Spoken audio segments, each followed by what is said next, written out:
Hello, self-love tribe. Welcome to Self-Love in 60 Seconds. I am Megha Bhatia this side, and today I have a very special guest with us, and his name is Guri. I have been listening to his podcast, Grow with Guri, and you can also check that out.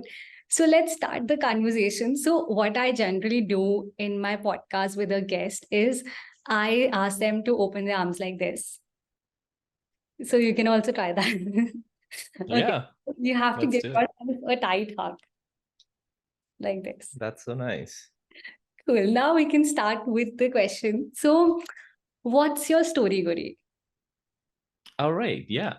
So I love to share stories. So let's start with my story.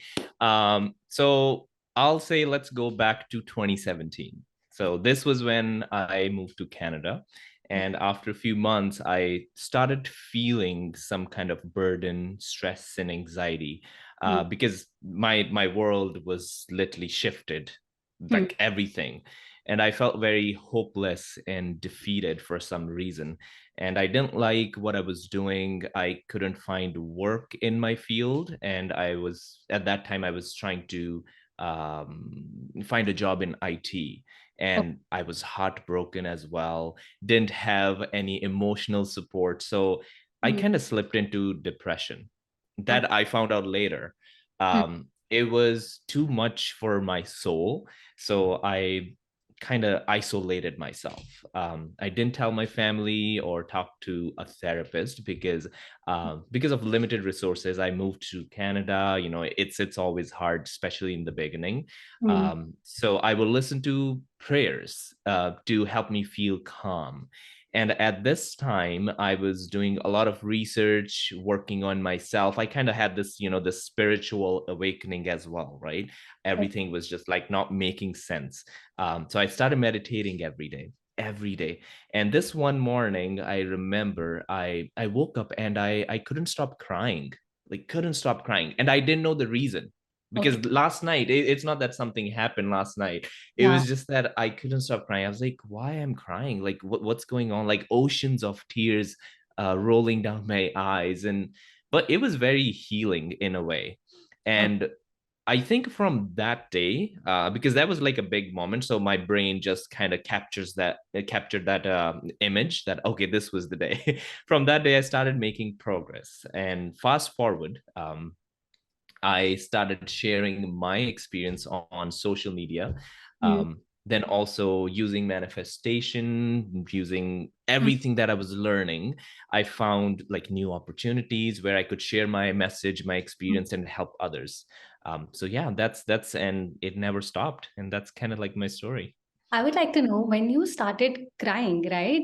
Where was Mhm. it coming from? Was it like you experienced something, or on after crying, what kind of shift happened in your perspective? Like, were you a different Guri before, and then you thought, "Ki nahi, this is the way I want to live my life"? Did something Mhm. shifted your in your mindset or something like that?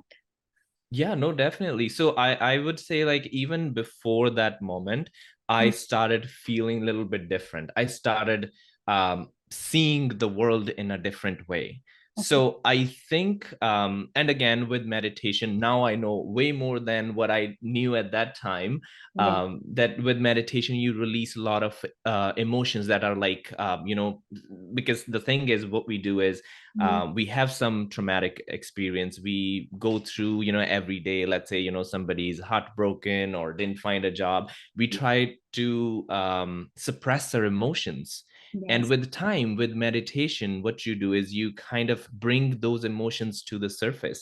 And I think that's what I was doing, and then they just came out of my body in a way, right?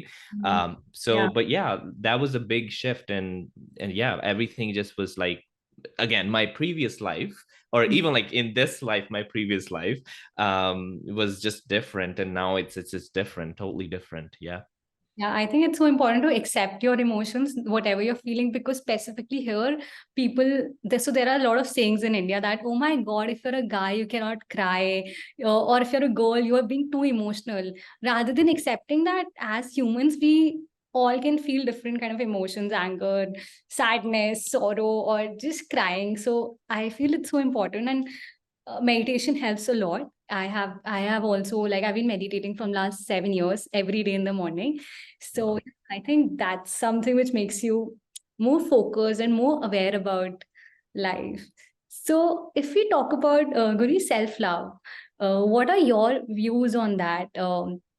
And do you think that self love is way beyond just pampering yourself and going for massages or just pampering yourself? What do you think about it? I think you kind of explained that, but yeah, I'll share my personal experience and my opinion on it as well. So self-love, as you said, like it's not just like, about loving yourself, saying I love you to yourself. I think it's a great step, first step to, kind of embrace that definition of self-love, but it's also about knowing your boundaries, learning to say no, Hmm. not staying in a toxic environment, friendships, in a relationship, Yeah. and taking a break, especially when you feel a little burnt out. Hmm. It is complicated, but it's fun when we fully embrace the definition of self-love. Hmm. But yeah, like a lot of people I know, like they would stay at this first level. Oh, I love myself, or especially the exercise that we did. It's really helpful. It brings a lot of comfort when we do that, when we hug ourselves. Yes. But then self-love can be way more than that. It's just a lot of different layers of self-love. So when you say saying no to toxic people, okay, when we are in a toxic relationship, it becomes so difficult to say no to that thing because we are so Mhm. attached to that person, right? Mhm. How do you say no? Yeah, that's a very big question. I would say, see, there are a few things. You mentioned this. I would take that keyword attached. We get attached, right? Sometimes we just get attached to the way we feel with the person, not with the person, if that right. So that's yeah, so that's just something like, we have to really kind of ask ourselves that, am I just attached with this person, or am I attached with the experience I have with this person? So that can give us a little bit more insight we can work on, right? But I understand it, sometimes it's really hard to say no or like totally disconnect from the person. What I would recommend, I mean, unless it's literally somebody is married or like they are in a relationship, what you can do is you can try to avoid the frequency of your meetings. That's something you can try to start and then see how it goes. Sometimes I also see that when you kind of take a break from each other, it helps build your relationship more stronger. Hmm. Okay. Yeah, that's a very nice line, whether you're attached with the person or you're attached with the feeling of that person, because most of the time, you intuitively realize that there is something wrong, but you are scared to take that step. So what Mhm. do you do to increase self-love in your life? Like any secret practice that you do? Yeah, I mean, I don't know if it's secret, but I would say that I kind of do few things that can be a secret for someone. First one is definitely meditation. That's just my at the top. The first one is meditation, everyday meditation. Okay. Spending time with yourself, visualizing my goals, my dreams, right? That's a big one to really influence my subconscious mind. Then what I do is eating healthy and clean most days. Obviously, it's really hard not to, like grab something, which is not the healthiest option. But again, guilt-free eating, right? So we don't have to always eat healthy, but that's not healthy. Taking care of your physical body, that's what also I do. I'm just sharing my things. Showing kindness to other, it's a big one, and sometimes I struggle with that. Because there are people who would literally get on your nerves, and yeah, it's hard. But then just trying to show kindness to others, and showing kindness doesn't mean that, just accepting what they're saying. Kindness can also be just asking them that they are not being nice, so they need to stop, or whatever communication you have with that person. Talking to myself, really lifting myself up, that's one of my self-care, self-love practice. Because I have to be my biggest supporter. I have to believe in myself first Hmm. before I want people to believe in my message, Hmm. right? So yeah, these are the few things that really help me to embrace that definition of self-love. Okay. And you talked about visualization. So, do you have a vision board by any chance? I have a vision board that's literally right next to me. I can show you that. Yeah. So, on your vision board, what are the things that have already come like alive, like it has Yeah. manifested? Is there Yeah. any? So this is my, I would say, kind of third vision board. So first two, I have manifested all those things. Yeah, those are done. So this is my third one. This is taking a little bit time, but that's okay because I put a little bit, bigger goals on that. I have achieved a lot of things out of these. One of the things I can see right now is so my that was my permanent resident in Canada. That was again one of my biggest goals. Again, like, creating courses, which I also work with different apps as well. So I create courses and like events and stuff like that. So that is something that when I made this vision board, I was not doing any of that.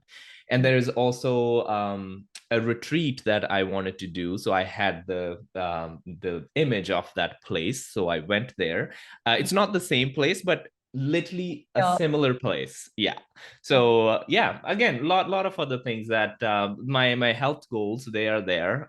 So I started doing that. So yeah, yeah. Nice. That's so amazing. Even I used to make vision boards. So मेरे vision board में से I've manifested it like a studio setup. Like I had pasted like a picture on it, like having a pink sofa and stuff like that. But I'm Wow. not that great at manifesting like the way you are telling me that you have completed two vision boards. It's like a big thing. But I can see your pink sofa behind you. So Yes. you're really good. You're really good at manifesting. So, tell me one thing, is manifestation related with self-worth also? Like, I feel that till the time you don't believe that you're worthy of having it, you can't manifest it. Like, if I manifest that, hey, I want $1 million in 1 month, if I feel it inside me that, oh, yeah, I can't, like, I'm not worthy of getting it, or maybe it's not meant for me, will there be any contradiction in manifesting the same thing? Or Mhm, I mhm. can still manifest it? What do you think? Yeah, no, I think again, you said it right. There is a big connection because you only get what you allow yourself to receive. Okay. Your salary, your finances, your relationships are just a mere reflection of who you think you are subconsciously. And A can lot we of the time, pardon? manifest anything? We can manifest anything. We can manifest anything. Right now, the life we have, we thought about this maybe 2 years ago, 3 years ago. We have a lot of that life that we were, envisioning, and we are already, we have that. Hmm. And I'm also sharing my personal experience, but I know we all manifest. But the thing is, sometimes we manifest unconsciously. So what I like to say is normally conscious manifestation. You Okay. want to manifest what you really want to, not like what you don't want to, or things that you need to work on. You need to heal from your past experiences, otherwise you're gonna be in that vicious cycle. Okay. But and another thing is that manifestation is about aligning your thoughts, emotions, feelings, your behaviors with your goals. So if you are not vibrating at the frequency of your goals, your dreams, you Hmm. would have to wait. So yeah, work on that self-work. If you talk about vibration, a lot of people are not aware about you need to, we have heard this, you need to vibrate at a certain level, or you need to have that kind of energy, or I've heard these statements that you need to behave like that particular person. So what is this vibration game? How to be in that vibration? Because like I don't know how to be in that vibration. Mhm, mhm. Yeah, sure. It's a great question. So to be in the vibration is, first we need to see ourselves as energy, right? We have energy everywhere. Universe has energy, and every single thing has a different vibration. So I'll share maybe an example. I hope that this is helpful. Let's say your dream, your goal, is to achieve XYZ, And this goal, out of, let's say, from 0 to 100, that's our scale. So this goal is vibrating at 80. But right now, your vibration is at 60. So you're not gonna attract this goal if you're vibrating at 60. So you need to raise that frequency. I'll share how. You need to raise that frequency till 80 so that this, whatever your goal is, it's gonna start attracting towards you. So that's how, kind of like, you can say universe is helping you in a way, right? Like whatever you believe in. But that's how I kind of explain that. To increase your vibration, there are a few things. Number one, meditate. Again, I am going to focus on that. The reason is, when you meditate every day, you become more present, you become more still. When you are more still, you gain more clarity. When you gain more clarity, you will be able to spot those opportunities. Because big opportunities, they don't look like big opportunities. They look like a same opportunity that can be a little opportunity, right?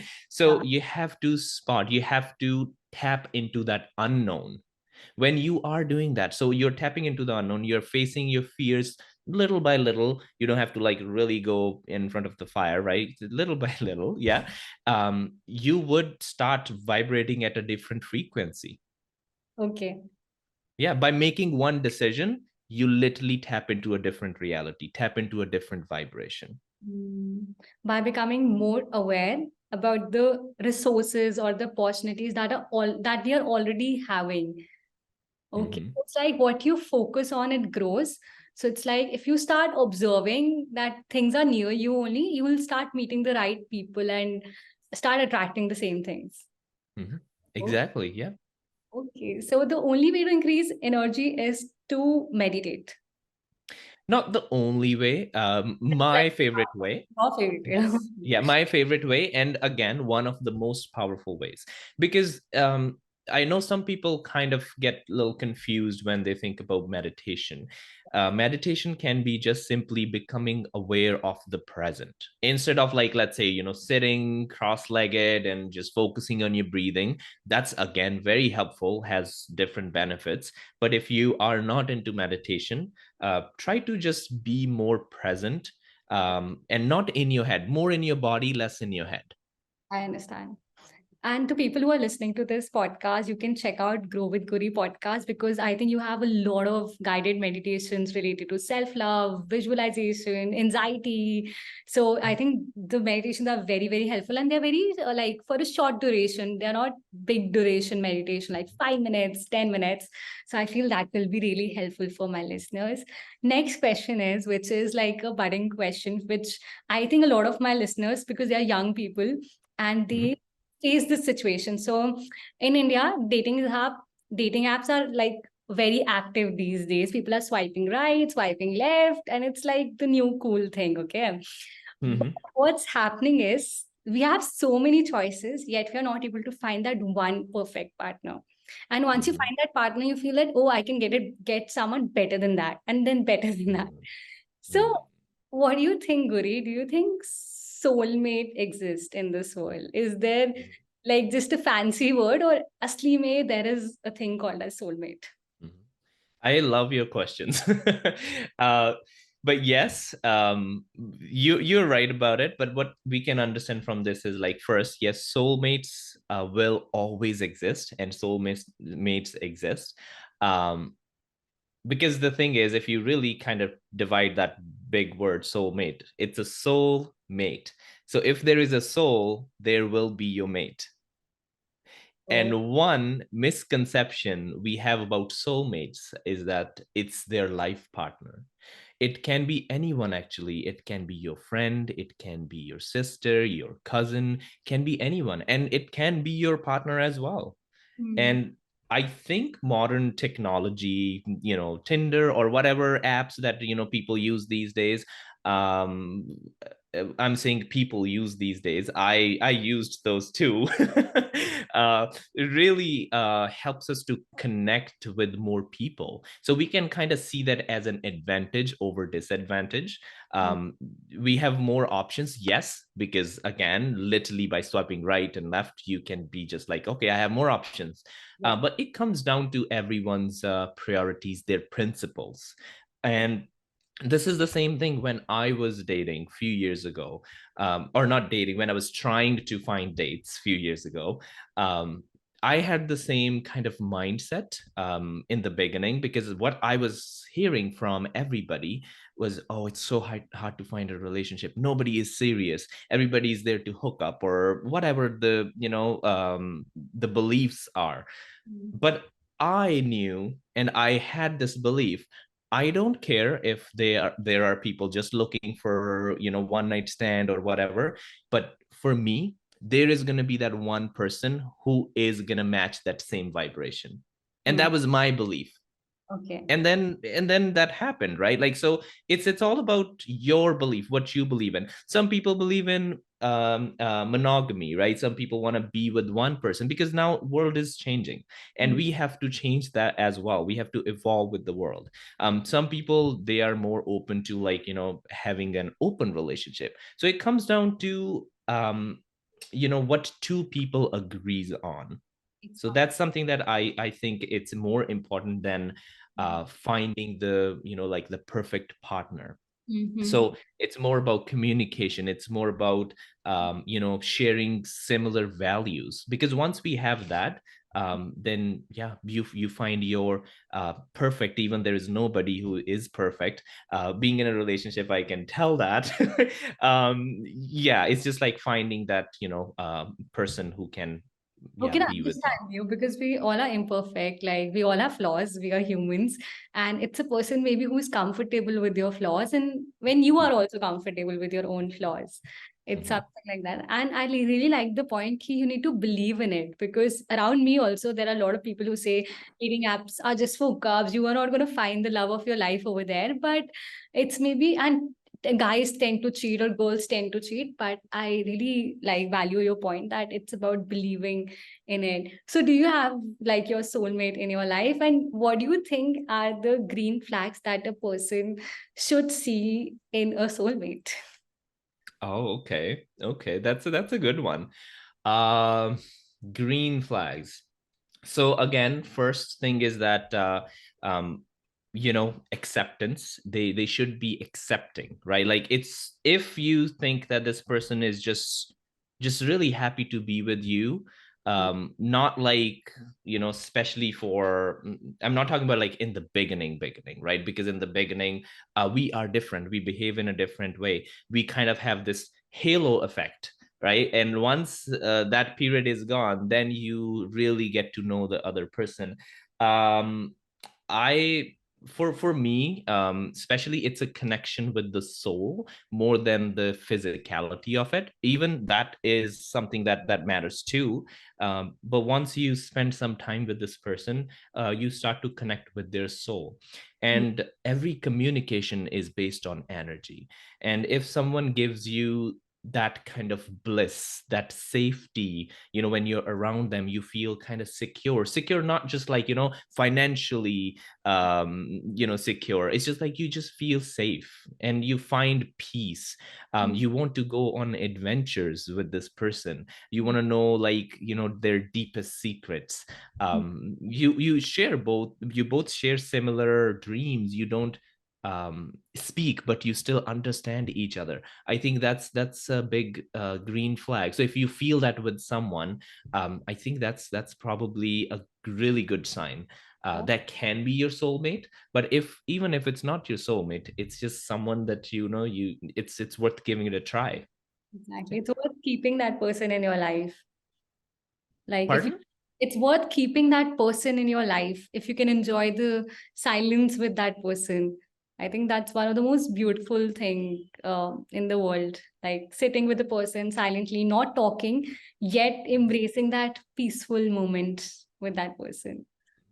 And another thing I would also say is that If there is anything opposite of that, which means it's not a really good sign. If it's chaos, if it's like controlling the other person, all those things, yeah, so then definitely it's, I would say, probably you have to think about it. So basically, if we talk about the red flags, it's going to be if somebody is not making you feel comfortable, or maybe if somebody is just talking about the physical stuff and actually not taking time to know you as a person. Maybe that could also be one of the signs. Or maybe when somebody in someone's present, when you're not feeling you, you feel that you have to change yourself or you have to fix yourself, then I think it's not the right person. Like, and maybe if when somebody is not valuing you the way you want to be valued, Mm. maybe. Beautifully said. Yeah, no, exactly. I love that. Yeah. Yeah, perfect. So Guri, I remember you were telling me about your program that you're currently running, which will be really beneficial for my listeners also. Could you please Mhm. share something about the program and how can my listeners sign up for the same? Yeah, for sure. So I offer, it's a 6 session program. It's called 10x Growth Program with Guri, and that's me.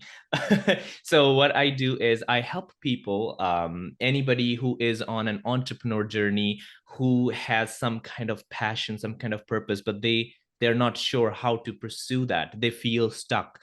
Um, Maybe they need help with their relationship. They need to change their mindset. They need to reprogram their subconscious mind. So all of that, in one word, I would say I help people find their purpose, and pursue their purpose, and also live a mindful life, because that's very important.